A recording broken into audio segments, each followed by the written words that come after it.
friends, welcome back to our channel. I am Poonam Chaudhary and in this video we are going to learn about the cell envelope of prokaryotic cell. Okay, so prokaryotic cell जो होते हैं वो Monera kingdom से होते हैं, सारे के सारे बैक्टीरिया आते हैं इसमें। तो उनका जो सेल एनवेलप होता है वो 3 लेयर्स का बना होता है।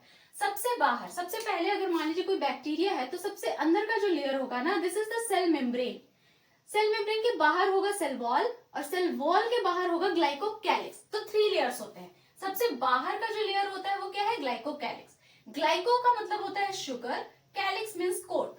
शुगर का एक कोट होता है जो 2 टाइप्स के हो सकते हैं, लूज भी हो सकता है, टफ भी हो सकता है। लूज मींस वो शुगर का कोट बहुत ही लूजली पैक्ड होगा और स्लाइमी होगा, इसलिए उसको बोलेंगे slim layer, slime layer. Okay, और टफ भी हो सकता है, मींस बहुत ही टफली पैक्ड होगा, तो उसको बोलेंगे कैप्सूल, मींस वो एक्स्ट्रा प्रोटेक्शन प्रोवाइड करेगा हमारे बैक्टीरिया को। ओके, अब इस ग्लाइकोकैलिक्स से जस्ट हम नीचे आएंगे तो क्या प्रेजेंट होगा? सेल वॉल, सेल का वॉल। ओके, अब सेल वॉल हमने पिछले वाले टॉपिक में पढ़ा था कि जो सेल वॉल का फॉर्मेशन होता है वो सेल मेम्ब्रेन में कुछ एक्सटेंशन होते हैं जिन्हें हम क्या कह रहे थे? मीसोसोम। मीसोसोम के द्वारा ही इस सेल वॉल का फॉर्मेशन हो रहा था। तो ये जो सेल वॉल है ये किस चीज का बना हुआ है? पेप्टिडोग्लाइकन इसको बोलते हैं हम, या फिर इसको हम म्यूरिन भी कह सकते हैं। ये बना हुआ होता है शुगर का। शुगर भी इसमें 2 टाइप के होते हैं, NAM नाम, NAG नाम। नाम को हम बोलते हैं एन एसिटाइल म्यूरामिक एसिड और नाम को हम बोलते हैं एन एसिटाइल ग्लूकोजामाइन। ये 2 तरह के शुगर है जो इसमें प्रेजेंट होते हैं। उसके साथ इसमें अमाइनो एसिड्स प्रेजेंट होते हैं, lysine, alanine, glutamic acid. Okay, इन सब से मिलकर हमारे बैक्टीरिया का सेल वॉल बनता है। उसके बाद ये सेल वॉल है, इसका फंक्शन क्या क्या होगा? इसका फंक्शन होगा to provide shape and structural support. ये बैक्टीरिया को शेप प्रोवाइड कर रहा है। कुछ बैक्टीरिया राउंड होते हैं, ओवल होते हैं, है ना, रॉड लाइक होते हैं। तो ये जो सेल वॉल है ना, ये इसके शेप को प्रोवाइड करता है और स्ट्रक्चरल सपोर्ट भी देता है इस बैक्टीरिया को। उसके बाद it prevents from bursting and collapsing. तो बैक्टीरिया जो होते हैं एक सिंगल सेल है, कहीं वो कोलैप्स ना हो जाए या फिर बर्स्ट ना हो जाए किसी चीज की वजह से, है ना, तो उससे इसको कौन बचाता है? Cell wall. ओके, उसके बाद जस्ट हमारा आता है सेल मेम्ब्रेन। अब सेल मेम्ब्रेन किस चीज का बना होता है? सेल मेम्ब्रेन आपको पता है कि बना होता है हमारे लिपिड्स का। तो बैक्टीरिया का भी जो सेल मेम्ब्रेन है वो लिपिड्स का बना होगा।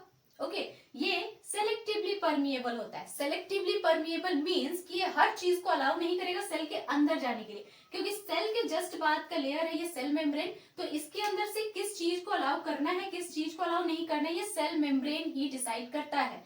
क्योंकि ये वैसा किसी चीज को एंट्री नहीं दे सकता जो सेल के लिए हार्मफुल है, या किसी ऐसी चीज को बाहर नहीं जाने दे सकता जो सेल के लिए यूजफुल है।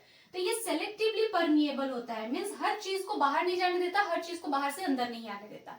ठीक है, ये जो है interact with outer world. Outer world के जितने भी मॉलिक्यूल्स हैं उनके साथ इंटरेक्ट ये सेल मेम्ब्रेन ही करता है। बिकॉज ये दोनों लेयर तो बस प्रोटेक्शन और इस चीज के प्रोटेक्शन के लिए इसे प्रोवाइड करने के लिए है।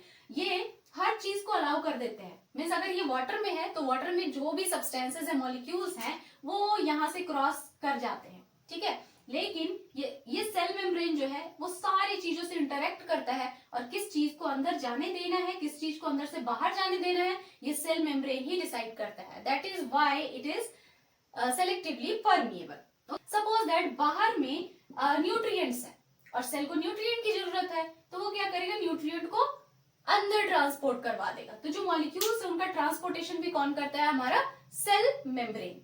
तो इन तीनों को मिला के क्या हुआ? हमारा सेल एनवेलप। अब on the basis of difference in cell envelope, सारे बैक्टीरिया जो होते हैं सबका सेल एनवेलप एक ही जैसा नहीं होता, इसमें वैरायटी भी है। ठीक है, तो difference in the cell envelope, bacteria are of 2 types. Bacteria को 2 कैटेगरीज में डिवाइड किया गया है, gram positive and gram negative. ठीक है, ग्राम पॉजिटिव इसको क्यों बोलते हैं? क्योंकि इसका ग्राम स्टेनिंग होता है, एक प्रोसेस होता है जिसमें हम बैक्टीरिया को स्टेन करते हैं। और इस प्रोसेस को जिस साइंटिस्ट ने ढूंढा था उनका ग्राम ही नाम था, जिसके वजह से इसका नाम रख दिया गया। तो ग्राम स्टेनिंग करने में क्या होता है? देखो, कुछ बैक्टीरिया ऐसे होते हैं ना जिनके सेल वॉल में, ठीक है, सेल वॉल में क्या होता है?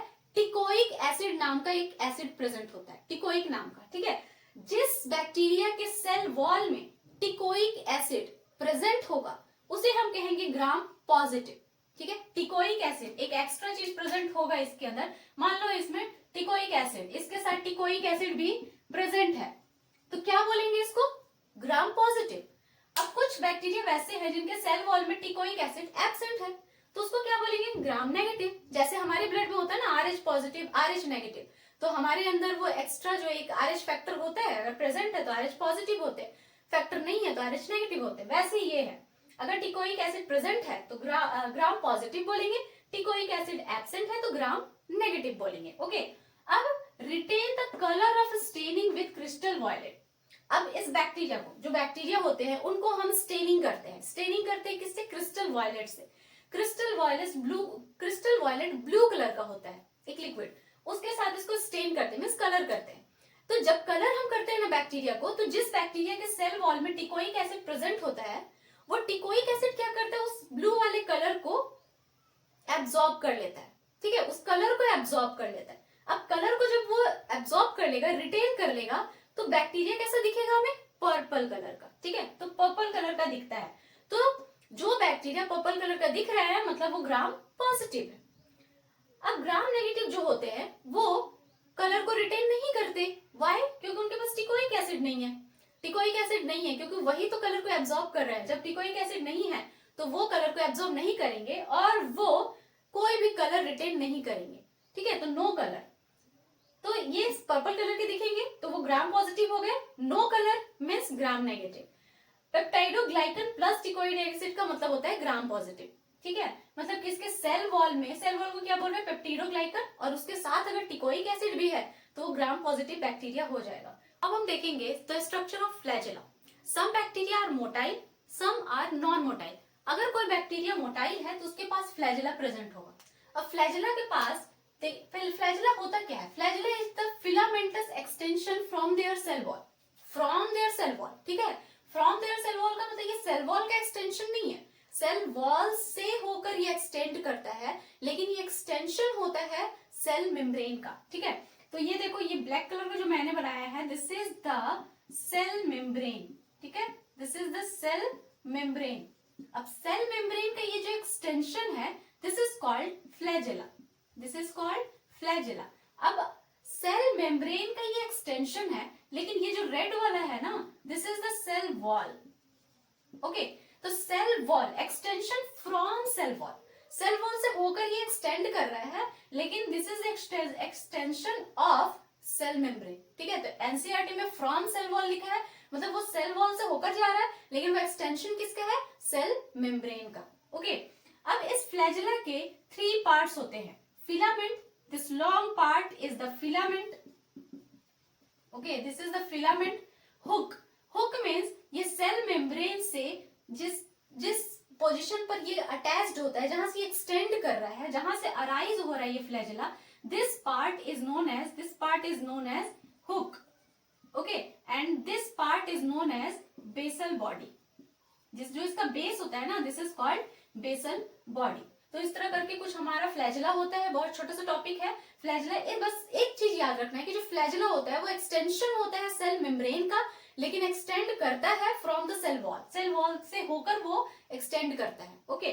नाउ अगर नॉन मोटाइल है आपका बैक्टीरिया, बहुत सारे बैक्टीरिया ऐसे होते हैं जो नॉन मोटाइल होते हैं, वो वाटर में अगर होते हैं तो वाटर के करंट के थ्रू वो मूव करते हैं, या फिर जहां भी होते हैं एयर के थ्रू मूव करते हैं, ओके, तो इस तरह होते हैं। तो जो नॉन मोटाइल बैक्टीरिया होते हैं उनके पास होता है पिलाई एंड फिम्ब्री, ठीक है, उनके पास ये फ्लैजेला नहीं होता, क्योंकि फ्लैजेला किसमें हेल्प कर रहा है? मूवमेंट में। अब जो नॉन मोटाइल है, जो मूव ही नहीं कर रहा, उसके पास फ्लैजेला क्यों होगा? तो उसके पास पिलाई होता है। पिलाई नंबर में कुछ होते हैं, बहुत ज्यादा नहीं होते, और ये क्या करते हैं? ट्यूब लाइक स्ट्रक्चर होता है to exchange DNA. Mean suppose that this is a bacteria, ठीक है, and this is another bacteria. अब ये बैक्टीरिया क्या करेंगे? सेक्सुअल रिप्रोडक्शन, ठीक है, ये क्या करेंगे? Sexual reproduction. बहुत सारे बैक्टीरिया होते हैं जो सेक्सुअल रिप्रोडक्शन करते हैं, तो ये अपने डीएनए को एक्सचेंज कर लेते हैं, ठीक है, ट्रांसफर कर देते हैं। तो ये क्या करेंगे? यहां से एक एक्सटेंशन निकालेंगे ट्यूब लाइक, और ये क्या, इसको क्या बोलेंगे हम लोग? पिलाई बोलेंगे, दिस इज द पिलाई। अब इसी एक्सटेंशन से ये अपने डीएनए को क्या करेंगे? यहां से यहां ट्रांसफर करवा देंगे।